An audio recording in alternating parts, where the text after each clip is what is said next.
അങ്ങനെ കാത്തിരിപ്പിനൊടുവിൽ പടക്കളം എന്ന ചിത്രത്തിൻ്റെ ഒഫീഷ്യൽ OTT റിലീസ് തീയതി ഇപ്പോൾ ആരാധകർക്ക് മുന്നിൽ പുറത്തുവന്നിരിക്കുകയാണ്.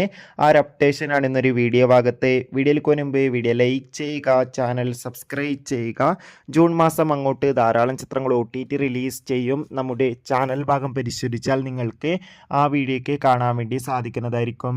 സുരാജ്, ഷർഫുദ്ദീൻ എന്നൊക്കെ പ്രധാന കഥാപാത്രങ്ങളായ ചിത്രമായിരുന്നു പടക്കളം. ചിത്രത്തിന് അത്യാവശ്യം ഒരു വിജയം സ്വന്തമാക്കാൻ വേണ്ടി സാധിച്ചിട്ടുണ്ടായിരുന്നു.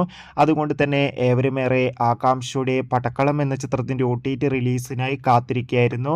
ഫൈനലി ചിത്രത്തിൻ്റെ OTT അവകാശങ്ങൾ ജിയോ ഹോട്ട്സ്റ്റാർ എന്ന OTT പ്ലാറ്റ്ഫോം സ്വന്തമാക്കിയെന്ന് ഒഫീഷ്യലായി കൺഫേം ആക്കിയിട്ടുണ്ട്. ഇപ്പോൾ ഇതാ പടക്കളം എന്ന ചിത്രം ഈ വരുന്ന ജൂൺ 10 തീയതി മുതൽ ജിയോ ഹോട്ട്സ്റ്റാർ എന്ന OTT പ്ലാറ്റ്ഫോമിലൂടെ OTT റിലീസ് ചെയ്യുമെന്ന് കൺഫേം ആക്കിയിട്ടുണ്ട്. ചിത്രത്തിൻ്റെ OTT റിലീസിനായി നമുക്ക് കാത്തിരിക്കാം.